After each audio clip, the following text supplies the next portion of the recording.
Welcome everyone to another HVAC Insider Series brought to you by Breezy. I'm your host as always, CJ Todd, and it is a pleasure to be here with you all. If you haven't done so already, pop open that chat. Let us know where you're tuning in from today. We'd all love to get to know you a little bit better. So I'm really pumped up about today's session, which is about building your 2026 profit plan before the new year builds it for you. Every HVAC owner on this call understands the stress, right? The stress during the slow season, the chaos when the phones won't stop ringing into the summer, and profits just not ever seeming to really match up with the workload, right? But the businesses that win in 2026 are not relying on luck. They're going to be the ones that are relying on a plan. And this session is your chance to stop reacting and start leading, to walk away with a clear, actionable roadmap for the most profitable year yet. By the end of this hour, you're going to know exactly how to turn your 2026 goals into 2026 results. So before we get into today's content, I'm going to introduce a little bit about Breezy and how our purpose-built HVAC field management software can really help you succeed in 2026. So today, as you're building your 2026 profit plan, remember, success comes from clarity and consistency. And Breezy helps you put that plan into action with real-time data, automations, and tools that make tracking revenue and managing your memberships effortless. So our users are really proving that it works because Breezy contractors see an average of 19% year-over-year growth, which nearly doubles the industry average of 8 to 10%. So what we're up to here at the HVAC Insider Series, maybe some of you are joining us for the first time. So I really want to let you know that we pride ourselves on inviting the industry's most acclaimed experts, experts like Michael James Johnson, who's joining us today. And we do that 3 times a month. And it's really meant to help you identify actionable strategies to walk away from the hour to really put something in play to make a positive impact in your business. Like I said, we do that 3 times a month, and it's absolutely free. You do not have to be a Breezy customer to tune in and get all of that amazing value. So I hope to see every one of you here each week. So I do want to let you know that each and every one of these recordings are available on our YouTube channel. Subscribe so you don't miss any of the updates. And if you can't join us live, you can always see the recordings there. I am very pleased to introduce my friend, Michael James Johnson. He is my friend for a very long time, and he's also a very good friend of the show. He is an Air Force veteran and the owner of AC Man Heating and Air Conditioning out of Fayetteville, North Carolina. And he's built this 7-figure business from the ground up. And now he mentors a community of more than 30,000 trade professionals on how to grow profitably and balanced. So he's been here with us a few times, and every time he comes, he brings that real actionable strategy that can really make an impact for HVAC business owners.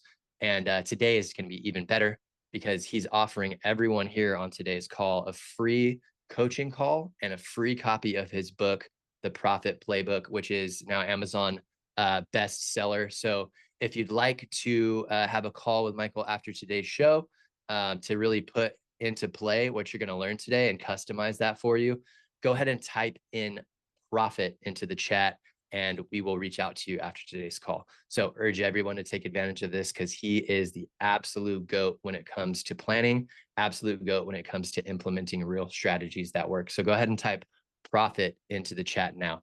And my friend, Michael James Johnson, thank you so much for being here today. I can't wait to get into today's content. So go ahead and take it over, my friend.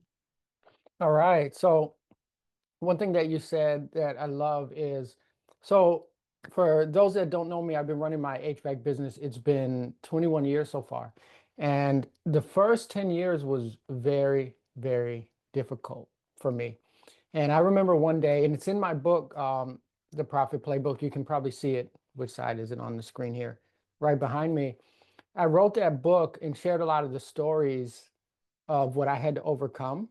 And the reason why I like to share things that change the business very quickly is because I never forgot what it was like to have a company and you're working and working and working and you just can't seem to change it, right? So that's what this call is going to be about.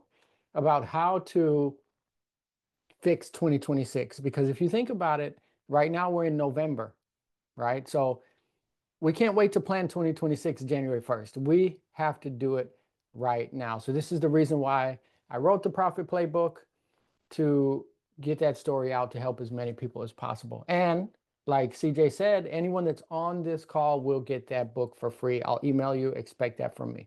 Okay, now I want to show you some stuff here. I don't know if CJ, if they can see it. Can they see it? The slides there, we go. Okay, all right, I want to share something with you guys. So really quick, I want to share a story before I go into this slide. I think you guys are really going to like this. Okay, so for the last 10 years, I've been following one of my oldest kids around the country playing basketball. He's in college now, but when he was in high school, we went everywhere. And one of the years in his junior year, they were the #1 high school basketball team in the state of North Carolina. They were tied for #1 with another school. And it was a long, wild ride. And this is going to tie into it, right? This ties into our business. We got all the way to the Final Four in the craziest game I've ever seen my son play in. And we ran into a boy who was the, I think, #3 ranked high school basketball player in the United States, right? He averaged 30 points per game. He was unstoppable. Guess what? In the first half of the game, we stopped him. He couldn't score the ball. You know, he was known for going to the rim and making it, kept him to 0. But the crazy thing was, he stopped trying to get to the basket. He recognized what was going on.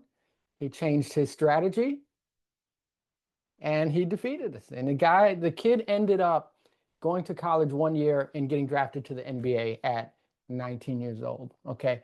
Now, what made him special? There was a lot of good kids on the court. What made him special was not his ability to be a basketball player. What made him special was his ability to diagnose what was happening and adjust his strategy for the outcome that he wanted, right? There's a lot of basketball players out there. There's very few that can adjust. And it's the same thing when we talk about our HVAC companies. A lot of times we'll sit and things will happen to our companies, right? We don't want things to happen. We want to happen to the business. So we sit around and we say, well, you know, slow season comes and there's no demand. And, you know, I always get outbid by cheaper customers. What we have to do is we have to learn how to diagnose what's going on and adjust that play and make a new play, which is why I titled my book, The Profit Playbook. So there's a sports analogy there. Now, I want you to look at this. This is just a short image of some of the ways that I diagnose a business and that you can diagnose a business. Because a lot of times when we start HVAC companies, we're technicians that said, hey, I want to do my own thing. I know how to fix a heat pump. I know how to fix a furnace. I can fire my boss and do this myself, right? The problem is you can troubleshoot a furnace and troubleshoot a heat pump, but that doesn't help when it comes to troubleshooting a business, right? That is an actual skill. It's something I learned in years of consulting, how to look at a business and say, this is the problem. If this is happening, this needs to be done. If this is happening, this needs to be done. Just like I can look at a machine, my technicians call me and they're really good, the technicians at my company, and sometimes they'll call, they'll say, hey, Michael, I'm hearing this sound, and I say, check this. That same skill can be honed, right? So here are 4 quick things, right? When people call me and they say, Michael, I need help, my business can't grow, I say, okay, all right, what is it? Do you have no jobs or no calls? Or do you have lots of jobs, you're doing lots of jobs, but there's no money in the bank? Or do you have lots of jobs, but nobody's saying yes, you're leaving with just $99? Because what you're doing is you diagnose the business. If you have no jobs or calls, that's a marketing problem, right? If you have lots of jobs and you're working and you're slammed, but you don't have any money in the bank, that's a pricing problem.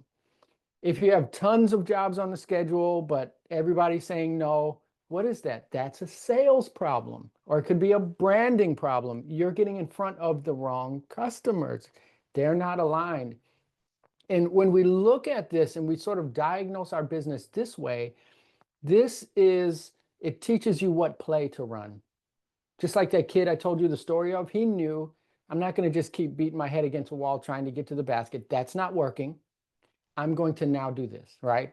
So for us, hey, the economy is really bad. The government is shut down, right? All these things are happening. I'm not just going to continue to run the same play. Let's make an adjustment, see what we can change, start running a new play, right? So we don't want the things to just happen to us. We have to kind of hone that skill. And it's a skill that can be done over and over. I'll never forget when I first got into consulting, and I was pretty good. At least I thought I was really good when I started. Then I started meeting these consultants that were called turnaround consultants. When we would consult a business and there was a business that's just 2 weeks from bankruptcy, they would send them to these turnaround consultants and they would turn around their business very quickly. And it kind of made the light bulb go off and say, well, what's the difference between someone who can grow a company over time and someone that can turn it around immediately? It's someone who can look, diagnose very quickly, and fix the immediate problem, right? It's what I base my consulting on. So I want to show you this, and because today we're talking about how to make your 2026 plan, okay? How to reach our goals for 2026. It starts with a diagnosis. Number one, okay? How do I get from this to this? Well, I didn't get here in 2025 because of this. So that means in 2026, I'm going to change this, right? So on your screen here, this is a revenue curve, all right? If you're not used to looking at it, what this is, you see January through December on the bottom. And for anyone who's in the air conditioning business, you instantly know what's going on here. You have the springtime, no money, no jobs, right? And then summer, boom, big spike, everyone's happy, and then down in the fall. That's a revenue curve. Now, I remember this was me for 10 years, 10 years. And for those 10 years, my first 10 when I started, I would always hear people say, you can even that line out. And I never believed them. It seemed impossible. It seemed unrealistic, but it is possible by running certain plays, right? Now, maybe you may not have a flat line because the demand is so much higher in the summer. It's almost always going to be higher, but you don't have to have a line way down here in the valley. And what we have to do is we have to figure out what is going on here. How do I diagnose this? Okay. And this is where we come into today's webinar, right? Now, take a look at this. This is one simple way, because I always like people, if I get on a webinar, I want people to get on that webinar and be able to make a change immediately. I want you to pick something up today that you can do today, right? So I put on here a couple examples of what you can do to change this line, right? Because if you think about it, if you can see over here on the second bottom, that's fall time, right? That's after the summer. We're there now, right? So very soon, what's coming up? The shoulder season in the spring. We need to be planning for the shoulder season in the spring now, right? So let's imagine, okay, so you see on your screen where it says maintenance plan sign up. This is what tends to happen is January, February, March, and some people's revenue curves are different if they're different parts of the country. They have a really cold winter. Some people don't have a winter. I have 3 weeks of winter here. So this is more of a revenue curve for people in the Southeast, right? And definitely people out West. Okay. So you see the first couple months, it's really slow, right? For a lot of people. And they say, oh my gosh, you're sitting there and you're twiddling your thumbs and you're thinking, well, I can't wait till summer comes. I need money. I can't wait. Then the summer hits and you just start working, making money. And in a blink of an eye, you're in November and it's dead. That is not the way to do it, right? What you have to do is you have to say, okay, when times are really, really good, I need to be taking some of these jobs and scheduling them in the fall season. And this is what I mean. Okay. So let's say you are a one-man show, okay? Because I have to come up with some examples here. And this applies for the one-man show to the 10 to the 20 to $30 million companies. It's all the same, okay? Now, if you look here, let's say you're a one-man show and you're doing 80 calls per month in May. Every single call that you're on, if you're doing repair, let's say you change a fan motor, you change a capacitor, you charge however much you charge, it's $800, whatever. You're going to tell that homeowner, hey, it's May. Why don't I go ahead and schedule you for your 6-month follow-up in October, right? It's called securing tomorrow's money.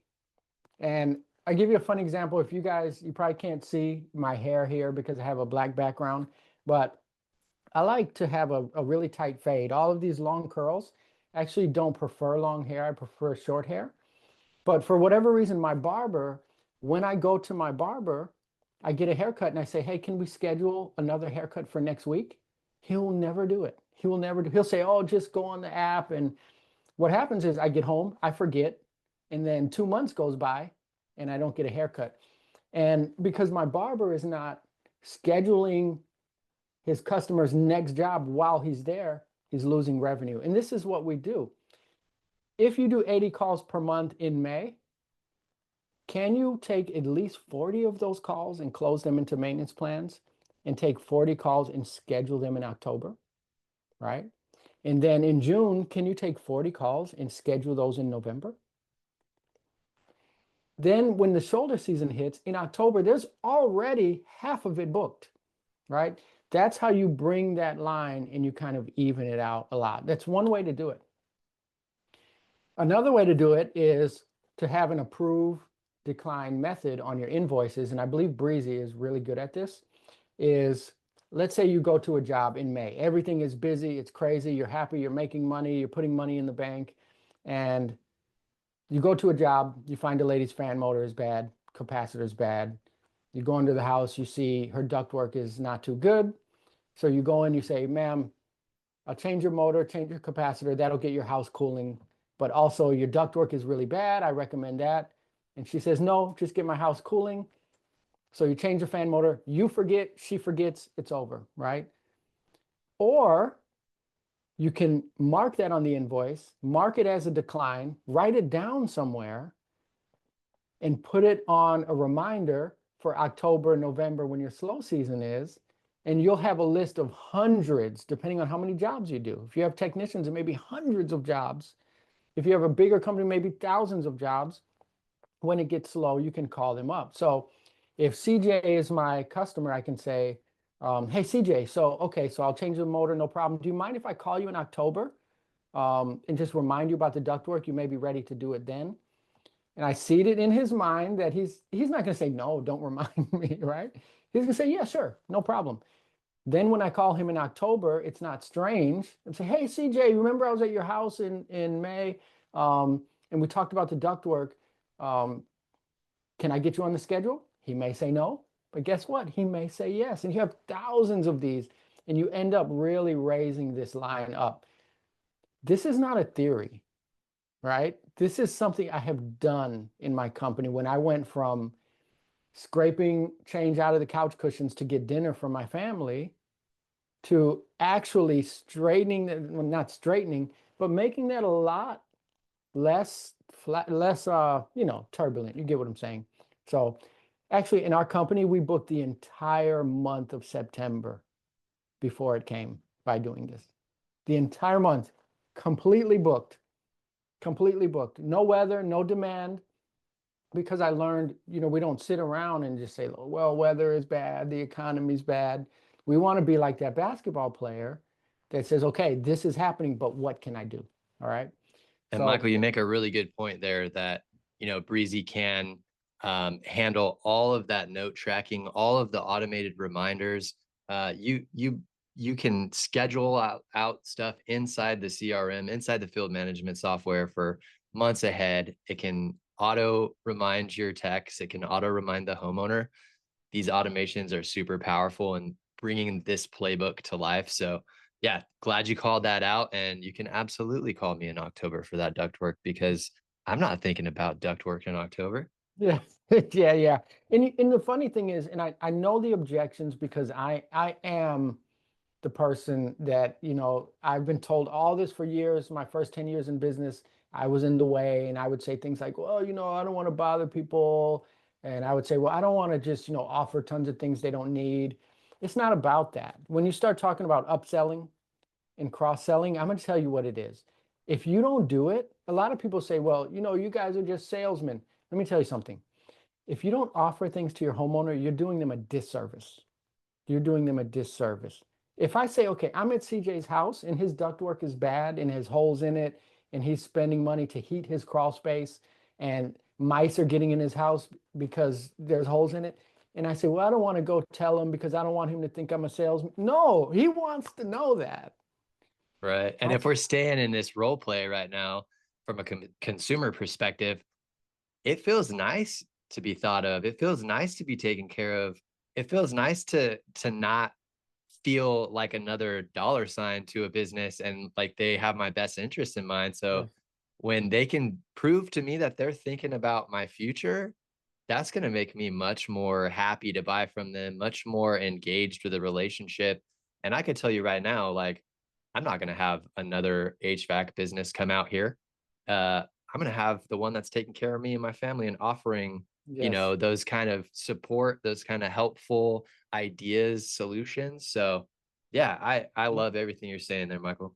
Yeah, and and I took my son's vehicle to the shop a couple months ago. It's a perfect example. Perfect example. Took his vehicle to the shop, and I said, "Hey, I want you to fix XYZ."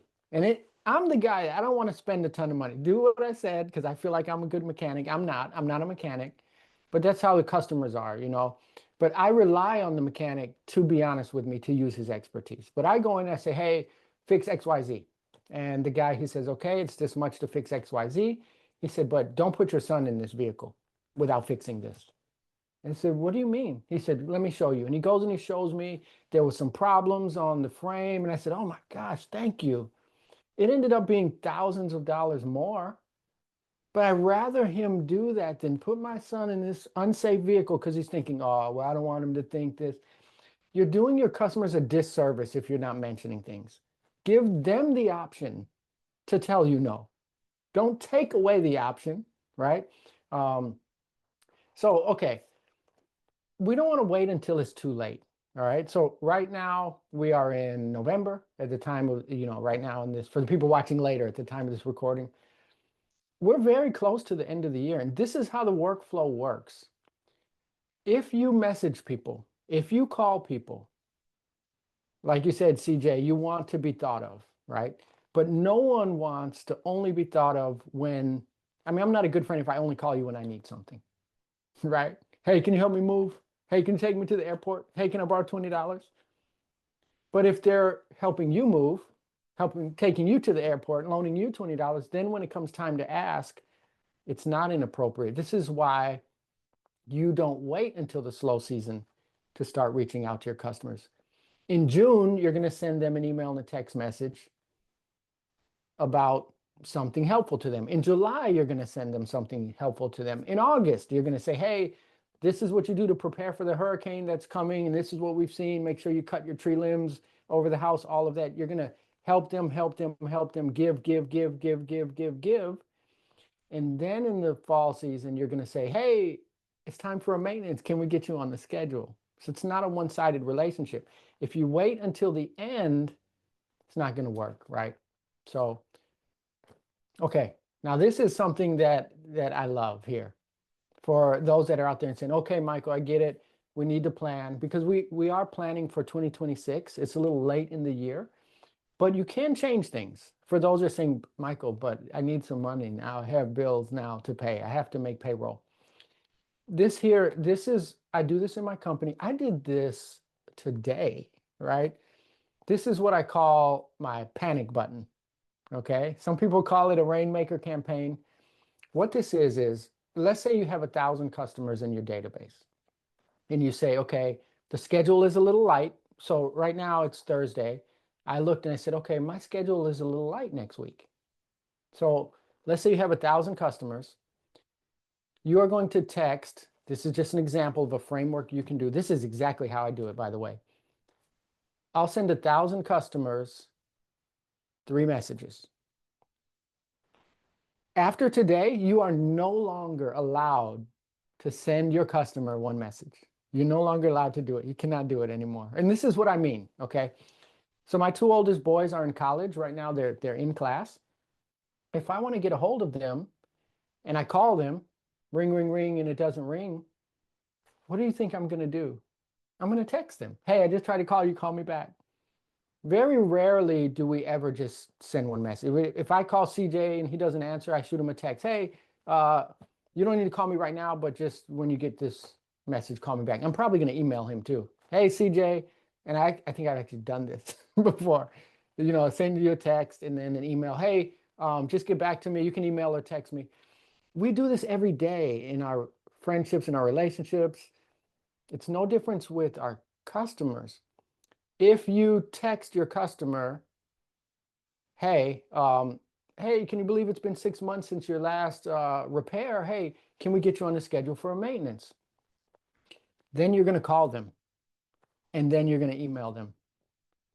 1,000 customers, that's 3,000 messages. You're much more likely to get a response. And what you're going to notice is your older customers, your older baby boomers, they're going to call you back. Your your older Gen Zs, 27, 28, 29, they're going to text you back, right? So you start to find out, hey, this is why it wasn't working, is because if you're sending in one medium, the people who like to call, they're not going to text you back. And if you're just calling them, the people who like to text, they're not going to call you back. So this is what I do. I'll text everyone those 3, and then next Monday, I'll do it again.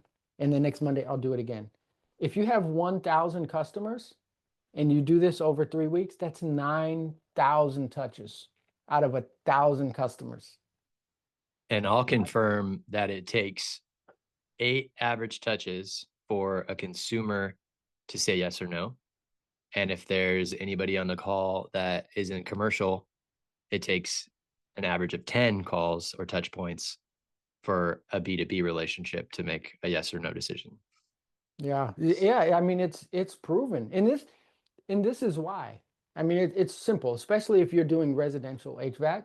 Somebody gets your message and they're in a class or they're talking to their kids and they see the message and say, oh man, I do need to get my HVAC maintenance. I'm going to call him back in a little bit. They put their phone down, 30 minutes goes by, your text message got pushed to the bottom. They didn't not want to respond. They forgot. So you just remind them. So I have 6,000 customers in my database. I did this earlier this year when I booked my entire September. Out of 6,000 customers, 2 of them said that I was texting them too much. 2 of them. 10 of them responded and just said, hey, can you just reach out? So my point is, you don't want to get in the way and not do this because I don't want to bother people.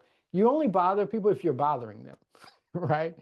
So, and that's if you're just only texting them when you need something, or you're putting the wrong name on there. You're calling CJ Bill or something, okay? But you And have also, to. I think I was going to say, and also I think a week in between, it's not too much, right? There's 3 different mediums, but what's the chance that that they're not going to even see your email? Probably pretty high, right?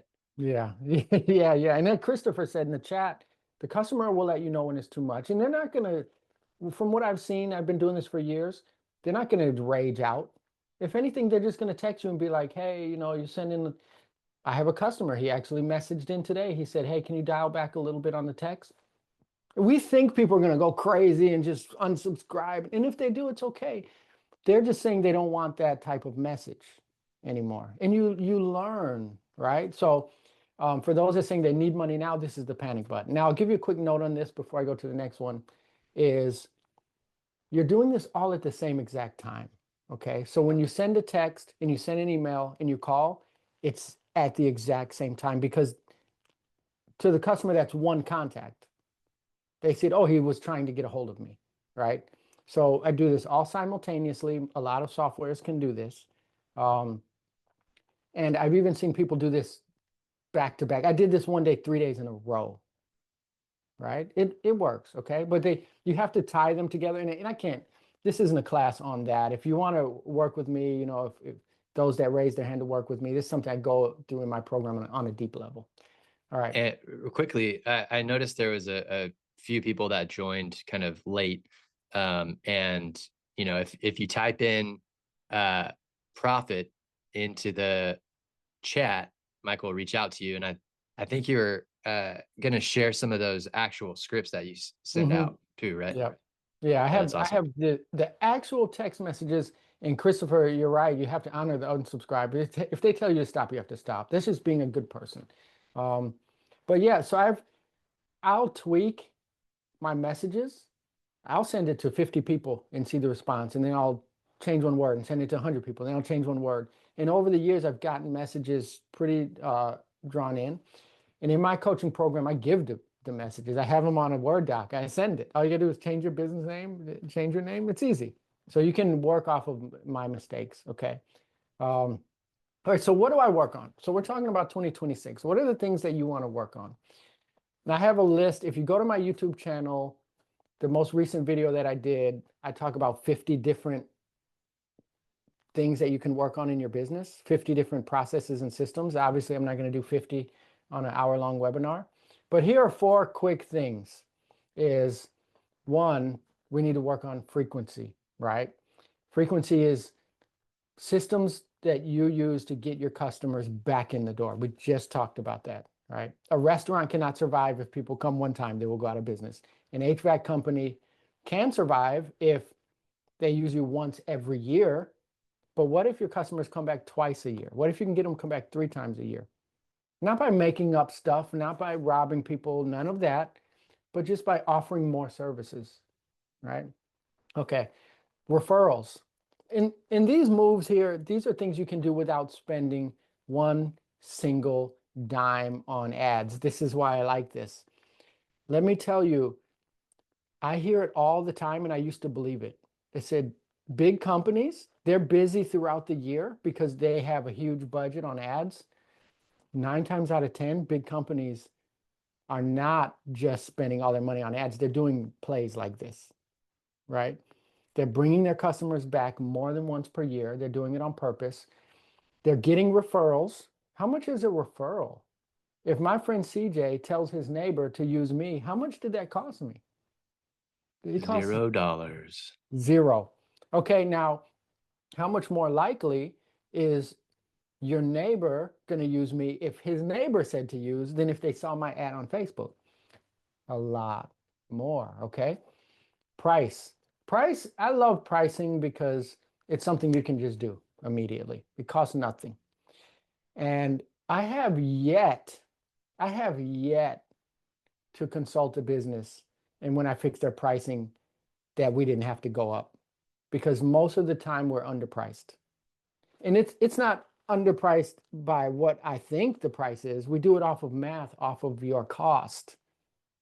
We price off of your cost, right? And of course, average ticket. These are the things that you should work on. Now I want to show you this. This is something that is very important. Let me go back here. So you see this revenue curve. This specific one, and I took the numbers off on purpose because this works for any size company. It could be 10 million, 20 million. It can be a $500,000 a year company. It doesn't matter. But this specific example was a company that was making $800,000 per year, and they wanted to get to $1 million per year. And I worked with them for 3 months, and they did hit $1 million per year. But I'm going to show you how they did it. This is going to be really interesting. So you see the blue line is their base. Everyone has a base. What that means is, you know, you're going to make $800,000 a year after year if you just do the same thing over and over. Like, you know, you're never going to end up going back to making 50K per year, right? Or you may be a $4 million company. You know, you'll never end up going back down to $1 million because you're established. That number that you make just automatically, that's called your base. Okay, so this company was making around 800K per year every year.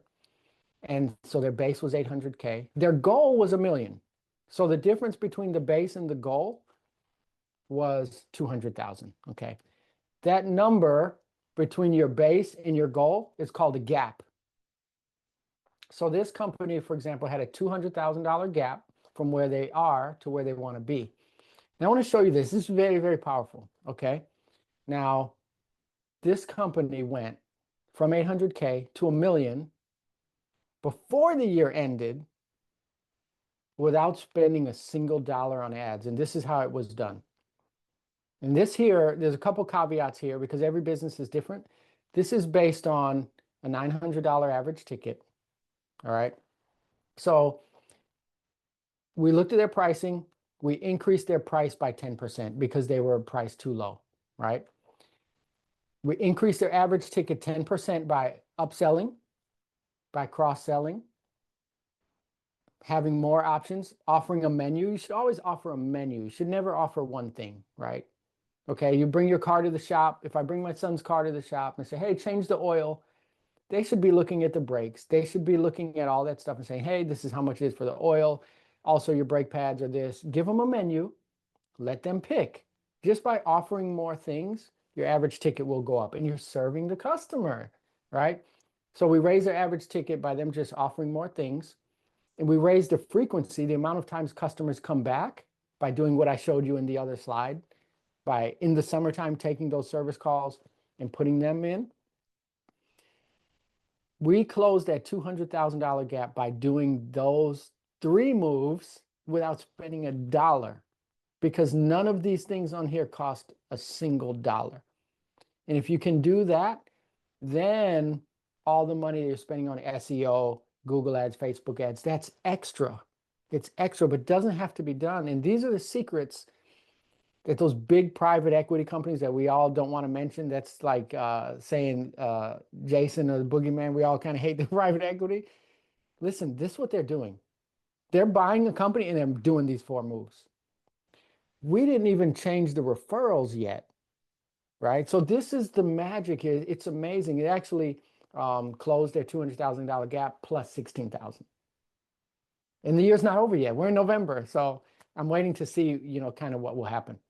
Michael, I want to let you know, I dressed up as private equity for Halloween. Super spooky. That's hilarious. But something we're really excited about at Breezy is that all of this that you showed, that chart, these numbers, all trackable, all visible inside the Breezy platform. So we can set up customized kind of visualizations and make sure that's available to the business owner, the managers, and the team. And it's pretty exciting. That's gonna roll out later this month. Wow. Yeah. If you can really see, and like I said, it's hard for me to go into a full business plan in a 1 hour. Yeah, I just try to give people the best, kind of like the nuggets. But if you can see those things in Breezy, if those are the things you pay attention to, what's my average ticket? All of that. If I can increase my price easily, do all of that, it makes your business, you can make plays. And I say it like this. I went to a basketball game 2 nights ago. One coach standing up, the other coach is just sitting there. I don't know what he's doing. He never said a word the whole game. He had good players, but he lost to the coach that was standing up because every time something happened, he made a change. Every time the other coach subbed someone in, he adjusted and put someone in to deal with that kid. Every time. And this is what we're doing. We're the coach of our business. We're looking, we're saying, oh, make this adjustment. And you have to be paying attention and adjusting during the year. It's something I wrote in my book is how good of a coach for your business how good of a coach are you for your business or for any team? If you wait till the game's over, you don't know the score at all. You don't have a clue. You're just playing basketball. And then the buzzer goes off and you look and say, did we win? You have to make adjustments before the buzzer ends to fix things. And 9 times out of 10, it's backwards because what do we do as HVAC companies? We just work. And then by the 10th of the month, our bookkeeper sends us the P&L for last month. And then we look and say, oh, we did good. Or we look and say, oh, we did bad. It's too late to change it. You're looking at it when it's too late to change it. You have to check constantly and say like, okay, we're losing. Let's change this. Let's change that. So, and that coach metaphor is so great. And I'll take it a step further. If you're not standing up as a leader, you can't see the court. you can't see what you need to change, right? And Yes. the coach that's sitting down, the leader that's sitting down, is not motivating anybody to stand up and take action. It's only leading by example and having the visibility of the whole court, of the whole field, and being able to, quickly take action and change. And Yes. I just love that metaphor so much. I had to jump in there and add my two Yeah. cents. And you have to do it. Even if you make mistakes, it's okay. I sent some text messages. My office manager is an incredible member of the team. She just changes everything. And hiring the right people is a whole nother webinar, right? But she messaged me today and said, Michael, the automations, you text two of the wrong people, and it was a mistake. And I apologize. Say, hey, I won't, because I'm making her job difficult, right? Um, but you know what? You make mistakes. But if I sub someone in or I make this adjustment on the court and it doesn't work, it's okay. It's okay. The sky isn't going to fall. It's better than just sitting down saying, well, I don't want to do anything because I'll make a mistake. Just make the mistakes. You'll get better. You'll get better. So these are the things you have to pay attention to. These are just four things that I threw up here on my slide deck because I said, well, let's share things we can do and work on for 2026 that don't cost money. There's some other things that do cost money, but you have to pay attention, right? So I think we have some questions. Let's see. I Yeah. thought, So Johnny asked, what software do you use to send out text and email blasts? And can you pre-schedule those? And Breezy handles a lot of that internally in our software, but maybe you can shed some light onto what you use, Michael. yeah. So I use a software that is inside of my coaching program. And it's a really good question. If Breezy can handle it, Breezy can handle it. I guess the answer is you have to have something that you can customize and that you can change. If you can't customize it, if you can't schedule it, it's not going to work, Johnny. So it's an excellent question. Yes, it should be able to be pre-scheduled. All of mine are pre-scheduled, right? I have it scheduled. Actually, I go even further. Everyone gets a text message on Christmas. That is probably the best day to share goodwill in the United States. Everyone gets a text message on Christmas. Everyone gets a text message on Thanksgiving. Everyone gets a text message on the first of the year. All of that, all of those are pre-scheduled. So if you can control it, you find something that you can control, right? So let's see, what else do we have here? Let's get some Q&A going. Absolutely. Let's do it. I'm going to switch us up over to the Q&A view. So anybody that wants to have their question answered, please type that into the chat and we'll get to it. Christopher asks a great question. Do you recommend joining best practice organizations, AHRI, ACA, PHCC? And just for your information, Christopher, I spent the last 6 years of my career at EGIA Contractor University. Only good things to say about them. Online training, online classes that you can move through at your own pace and your people can move through at their own pace, accountability coaching, and one of the industry's greatest in-person events, most of the time taking place in Vegas. It's called Epic, and they have an incredible speaker lineup. Yeah, EGIA. I'll share a link to them, Christopher, in the chat. But Michael, what's your take? Yeah, I mean, you should join as many as you can. Now, AHRI, ACA, those are contractors groups. Those are more of like the HVAC specific. They do have some business training things, but those are more of like, those are our ones that lobby for the government, stuff like that. Yeah, organizations, networking organizations, BNI, PHCC should be joined. As far as things like EGIA, those are more of the business growth kind of things. You have to join something. You have to. This is what I do every day, all day. I run my company and I train people. I'm more of a boots on the ground. Let's turn the business around. Let's make the changes we need to make right now. Let's get it impacted and then like go fly, young man. I'm a quick change kind of person.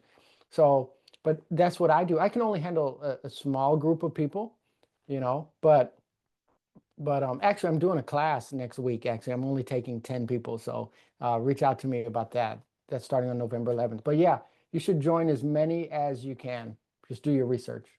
Yeah, and I think it's important to note, like, there are technical training organizations that are going to help your people turn the wrench better, and then there are business development and coaching programs like EGIA, like Michael, that can teach you, sales, marketing, accounting, the soft skills, associated with selling in the home, and both of those are very important for Hmm. sure. Yeah, 100%. You have to look at your business and say, what is the problem? Like when I go back to the beginning, when I was on that slide, you have to look and say, what is the problem? Right? Because you don't want to just join random things Right. and that's not your issue. Right? So you have to be able to diagnose, say, okay, what is the problem? I have 0 calls. That's a marketing problem. I need to go learn that. Okay, I have lots of calls, but my employees are stealing the inventory out of my truck. I have a process problem. I need to find processes. So you got to sit down, write the problems down, and then meet with someone, which is interesting because we have the people that are attending this, they get the 30-minute call with me. That's the first thing I do is start asking questions because we have to find out, what do you need? And sometimes it helps to have someone to be on the outside because sometimes you don't know what you need. Right. Sometimes someone else has to ask and say, okay, no, CJ, you don't need to join a contractor organization. You need to fix your prices. You need to fix this or whatever it is. Exactly. So that's really important. I think, everybody should take advantage of that free 30 minutes with Michael today. So if you haven't typed profit into the chat, go ahead and do that now and he'll reach out to you. So Michael, I'm interested, clarity, control, all part of planning for 2026, right? How important is a strong field management software like Breezy to actually executing your day-to-day plan? Like, you have the high level strategy, how important is the software to implement it? It's a non-negotiable. It's 100%, and for a lot of reasons, right? And we probably have people in different levels of revenue in this webinar, but if you have everything in your mind, you don't have a field service management software and everything's in your mind, no one can help you, right? I was in that position. My wife, she used to work in the company. She came in to help me early on and she ended up leaving because she couldn't help me. And that's frustrating because she would say, "Hey, what about this? What about this?" And she had to pull it out of my brain every time. You Yep. can't scale a business like that. Everything needs to be somewhere where anyone anywhere over the world can access it at any time. And so that you can look and say, hey, just like you said, Breezy can handle it. We can say, hey, schedule's dead. Let's go in and look at the stuff people declined and call them about it. You don't want just random papers everywhere. And So God forbid somebody gets hit by a bus with all the company knowledge in their head, then what happens? yeah, yeah, 100%. I mean, I'm leaving. I'm going on a missions trip for 10 days. I will not have a signal. They will not be able to call me. It will be chaos. But everything is in the FSM, the CRM, all the systems are there. They can access it. Right. Right. Jim asked to that note, wouldn't you agree that implementing any of these plans requires key people? Maybe shed some light on that. Yeah, yeah, definitely. You have to have the right players. If we go back to the sports analogy, I need to have players that can do what I asked them to do. Right. So if the play is, hey, dribble over to the left and then give it to him and him shoot a three, if he can't reach from the 3-point line, then it's not going to work. So they have to be able to do what you ask. But then you also have to be able to train them on what you need. And so there's kind of those two things going on.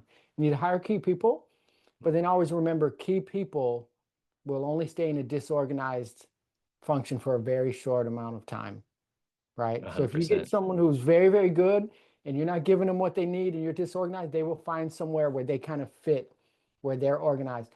A disorganized, sloppy person will stay in a disorganized place, right? So if you have all disorganized people, sloppy people, you have to look here. And if you Yep. have really good people and you're saying they're not staying, you got to look here. Yep. And recruiting A players that have the drive that you're looking for and the coachability that you're looking for. Anybody can learn how to do the job. Do they want to be there?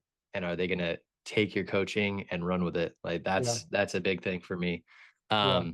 And Alteron, you're going to have to correct me if I'm saying that right or not. what's the best way to find good experienced techs? Yeah, that's VC. That's my friend there. DC. Yes. So the what I find the best way to find good experienced techs is actually just having a really, really solid training program. That's what I completely changed my business because I used to go and look for really solid techs.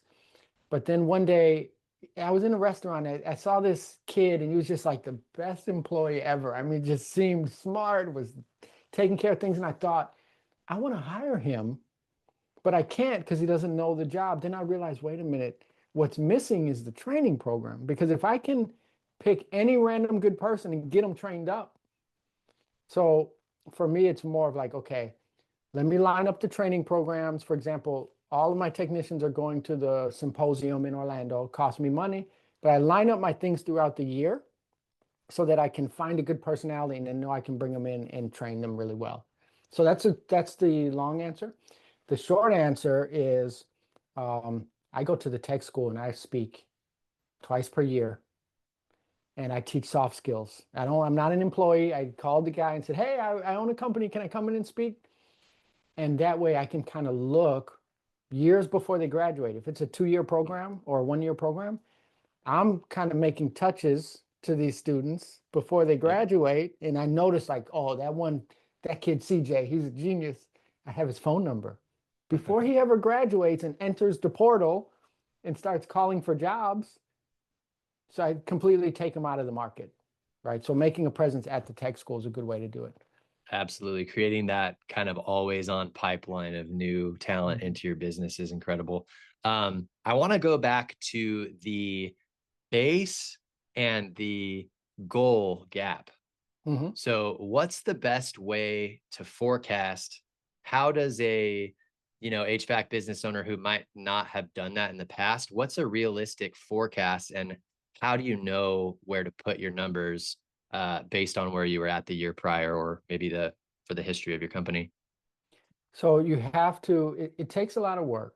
Okay. I'm be honest, right? There's no way to make the base and then the gap by just whipping out a paper and doing it. It takes work, but how it's done is you spend some time, you block out time as an entrepreneur. It's one of the business processes I put in people's business when I started. What day of the week and what hour are you going to work on your business, right? So you have to go back and find out how many calls do you run every year, right? How many installs do you do every year? How many service calls do you do every year? You write all that down, and now you have a baseline of, okay, I do 400 service calls a year. If I can get my service call average ticket to this, then times 400, that would equal this. So you have to figure out what your baseline is because you can't say, if I do 400 jobs a year and each average ticket is $500, what is that, 250K per year? If I can take those 400 jobs and make them 1,000, that's 400,000. I just added 250,000. But without knowing your history, it's hard to do. So what you would do is you would go into your history, find your average ticket, find all of that, start with that, and then we make adjustments from there. I wrote this down. What day of the week am I working on my business and what hour of the day am I working on my business? Everybody should have written that down. Super good piece of information. Michael, tell me about businesses growing really quickly, but then hitting a ceiling at a certain revenue point. So maybe, it's a $2 million contractor and they're kind of stuck right there. What role does leadership kind of play in breaking through that barrier? And what kind of confidence does it take to work with, someone like you to really help break through that barrier? Like, talk a little bit about that for me. I think what you have to do is I think number one, you have to get out of the way. Okay. For example, a lot of coaching programs, including mine, let's say it's, you know, I have one program, it's $3,000. Okay. It's my best program. And by getting out of the way, what I mean is you may say, okay, well, it's $3,000, but what is $3,000 when it comes to HVAC? It's nothing. That's one extra sale, right? If I can get you one extra install per year, you just paid for it, right? So we have to get out of the way. Number one is say, okay, I need to recognize my leadership ability. Like that coach that I told you about. I went to that game the other day. Yep. The coach that was sitting down, I observed him because I've been doing basketball for many years. I observed him. He's not able to get his team to the next level because he doesn't know what to do. He has to get someone in, teach him these plays, and then once he learns them, then he can kind of like unenroll and then do it. So you have to recognize it takes a certain understanding where, and this happened to me when I hired my first business coach. I called him. I was desperate. It was $900 per month. I didn't have it. And so I called him up. I went on the website, called him up, and he said, well, what is it that you want to learn? And I was honest. I said, I'm going to tell you, I don't even know what I don't know. I don't have a clue because if I knew it, I wouldn't be stuck.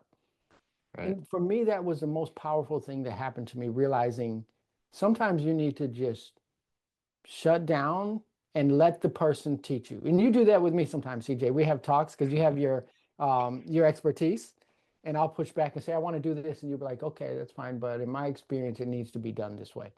Right. So you have to sometimes find people and let them be the voice for reason. Michael Jordan is the greatest basketball player ever, right? Guess what? Michael Jordan had a coach. Yeah. So if Michael Jordan needed a coach, then what are we even doing? Yeah. Tim Grover is the man. And, whether it's working on our mental health with a therapist, it's working on our connection with God, with the Yes. pastor or preacher, like you need a sounding board. You need someone who walks that path to kind of show you what to do. And like even sometimes talking to someone who you respect and that's in that place that you want to be, just talking helps. Yes. Like you answer your own questions a lot of the time, I'm sure, right? Yeah, So all the time. Yeah, all the yeah, time. You start talking right? about it, it becomes real, Yeah, right? That's the old trope, the therapist thing. They always say, my dad always used to get mad because he'd say therapists are a waste of money because they just listen to you. Well, sometimes that works because you talked it out. You said it, and then you answered your own question. Was it worth the money? Yes, because you changed, right. right? Even if I helped you answer your own question, I was worth it. Absolutely. Yeah. And hopefully the HVAC Insider Series could be a little bit of therapy for everyone. And that's Yeah. absolutely free 3 times a month. So Yeah. join us in the future for sure. I'm going to give everybody another chance to type a question into the chat. But while we're waiting for that, Michael, you want to leave anybody with some closing thoughts? Yeah, I would say first of all, because I always like to encourage people because I know how difficult it can be. I know how difficult it was, and I know how difficult it still is. Hang in there. Don't let the weather or the business or the profits affect your relationship with your wife, your relationship with your kids. And I'll leave you with this. The reason why I say that is, and I almost put it on my slide, there's a photo that's near and dear to my heart, changed my life forever. I remember one day I was having the worst day ever at work. I mean, I couldn't get jobs, I couldn't get approvals. My house was in foreclosure, my car was almost getting repossessed. And I was in the service truck, and my wife said, do you want to meet for dinner? It's late. I'm trying to make money. And I said, you know what? I will. And I met her at a restaurant, and she has a picture of this. If you email me, I'll show you the picture. So I met with her. I was tired. And my little boys were with me. They were about 7 and 5. You know what? They didn't care that the bills weren't due. They didn't care. They just wanted to spend time with me. And I lost years with them out working at service calls. So anyway, I leave you with that is we can turn the business around, reach out to me, meet me, but during these difficult times, if it's difficult, hey, at 5 o'clock when you walk through that door, you leave it at the door and you hug your wife, hug your kids, and don't let it affect your mental state. 100%, man. I'm a newer dad. I got a 3 and a 1-year-old, so I'm taking that to heart. Absolutely. I just want to leave everybody with one more opportunity to type in profit. They want to connect with Michael and type in Breezy if you want to connect with me. And also, we got another show coming up with Michael Johnson. We covered a lot today, and it's gonna be profitability and learning how to lead your team with confidence into 2026. Today, we learned about the plan And the next step is execution. So Yes. the next masterclass is 2026 HVAC Profit Accelerator, the playbook for instant profitability next year. So with that, do you want to add anything to let everybody know what we can expect? Yeah, drop profit in the chat so that I know to reach out to you. I'll email you probably immediately after this.